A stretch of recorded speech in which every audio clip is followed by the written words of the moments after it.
गुजरात में लोकसभा चुनाव को लेकर बीजेपी ने सारी तैयारियां शुरू कर दी हैं। एक और क्लस्टर प्रभारी बनाए गए और क्लस्टर प्रभारियों के बाद जो है अब बीजेपी ने घोषणा की है 26 में से 24 सीटों के लिए लोकसभा प्रभारी नियुक्त कर दिए हैं। साथ ही उन सभी सीटों पर जो है संयोजक बनाए गए हैं। संयोजकों का जो काम रहेगा वो मुख्य तौर पर जो लोकसभा क्षेत्र है, जो संसदीय क्षेत्र है, उसके नीचे जितनी 7 विधानसभाएं आती हैं, इन 7 विधानसभाओं में कोऑर्डिनेशन का काम जो है वो संयोजक करेंगे। संयोजक जो है वो जो भी सीट जिस जिले की है उस जिले का स्थानीय निवासी होगा।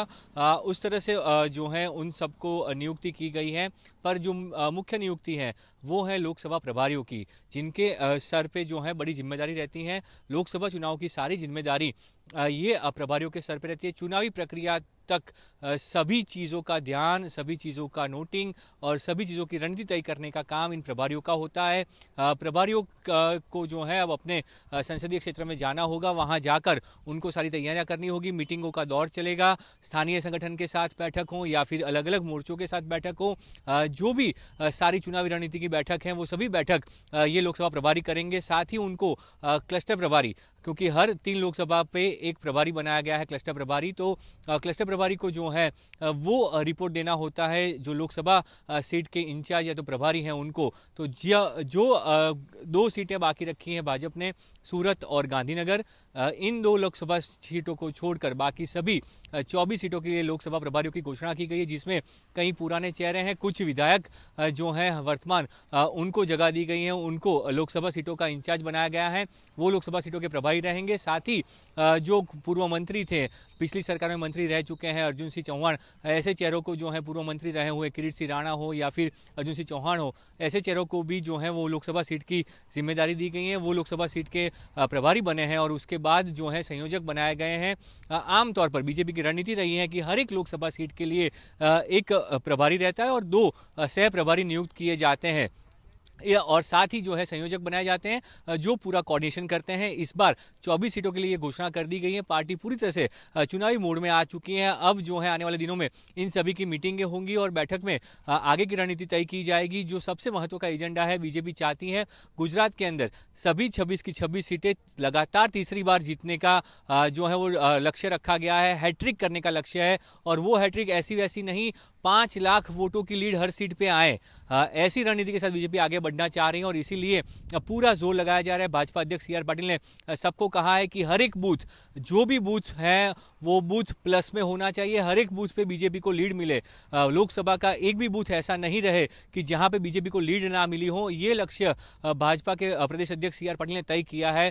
तो प्रधानमंत्री नरेंद्र मोदी के चेहरे को ध्यान में रखते हुए, गुजरात उनका गृह राज्य है, केंद्रीय गृह मंत्री अमित शाह का भी गृह राज्य है, वैसे में किसी भी तरह की चूक न रह जाए, इसीलिए भाजपा जो है पूरी तरह से तैयारियों में जुटी हुई है। आने वाले दिनों में यहाँ पे भाजपा के राष्ट्रीय अध्यक्ष JP नड्डा, केंद्रीय गृह मंत्री अमित शाह और अन्य केंद्रीय मंत्रियों के भी दौरे होने वाले हैं। जो क्लस्टर बनाए गए हैं हर 3-3 लोकसभा सीट के, उन 3-3 लोकसभा सीटों पर जो है राष्ट्रीय नेतृत्व का दौरा होगा, वहां पे उनकी रैलियां होंगी, साथ ही मीटिंगें भी की जाएंगी। उस सीट को मजबूत कैसे किया जाए और उसमें भाजपा कैसे मजबूती से आगे बढ़ पाए। हालांकि जो पिछले विधानसभा चुनाव हुए हैं उसके मुकाबले हम देखने जाएं तो सिर्फ एक ही सीट ऐसी है बनासकांठा की, जहां पे बीजेपी जो है थोड़ी माइनस में दिख रही है। अन्यथा एक भी लोकसभा सीट पे बीजेपी को जो है कोई नुकसान नहीं दिख रहा। सभी सीटों पर बीजेपी की लीड ज्यादा है, पर बीजेपी आश्वस्त है कि सभी 26 की 26 सीटें वो जीतेंगी, क्योंकि ये प्रधानमंत्री नरेंद्र मोदी का गृह राज्य है और प्रधानमंत्री नरेंद्र मोदी के लिए जनता को वोट डालना है और इसीलिए इनको कोई दिक्कत नहीं आएगी, ऐसा साफ तौर पे मानना है। साथ ही ये माना जा रहा है कि जितने भी मौजूदा सांसद हैं उसमें से 60% से ज्यादा सांसदों को जो है टिकट ना मिले, ऐसी भी पूरी संभावनाएं व्यक्त की गई हैं। अभी जो सांसद है जिनमें टिकट कंफर्म माना जा रहा है उसमें केंद्रीय गृह मंत्री अमित शाह हैं और CR पाटिल जो भाजपा के अध्यक्ष हैं, नवसारी बैठक से आते हैं, सबसे ज्यादा मतों से जीते थे। ये 2 सीटें जो है वो सबसे कंफर्म है कि इन दोनों का चुनाव लड़ना तय है।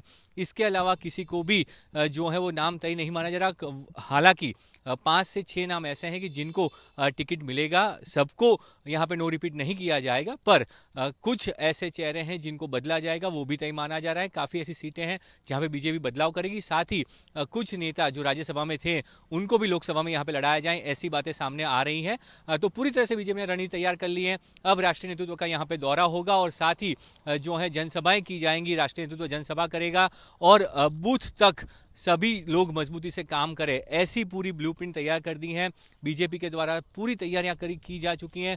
भाजपा के राष्ट्रीय अध्यक्ष का जो दौरा है वो भी आने वाले दिनों में यहाँ पे होने वाला है। साथ ही केंद्रीय गृह मंत्री का भी दौरा होगा, पीएम का भी जो दौरा है वो फरवरी महीने में होने वाला है। तो पूरी तरह से बीजेपी जो है चुनावी मोड में है और उनका जो टारगेट है कि हैट्रिक करनी है, 26 की 26 बैठक के लगातार तीसरी बार जीतनी है। 2014 में भव्य जीत मिली, 2019 में उससे ज़्यादा अच्छी जीत थी क्योंकि सभी लोकसभा बैठकों पर 1.5 लाख से ज़्यादा की लीड थी और अब ये टारगेट पहुंचा के 5 लाख कर दिया है।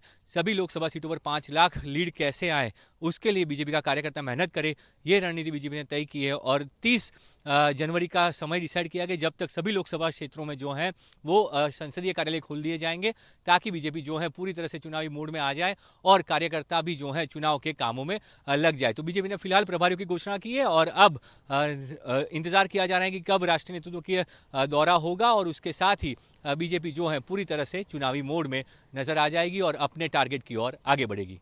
कैमरामैन प्रीतेश रावल के साथ ब्रिजेश दोषी, आज तक, गांधीनगर।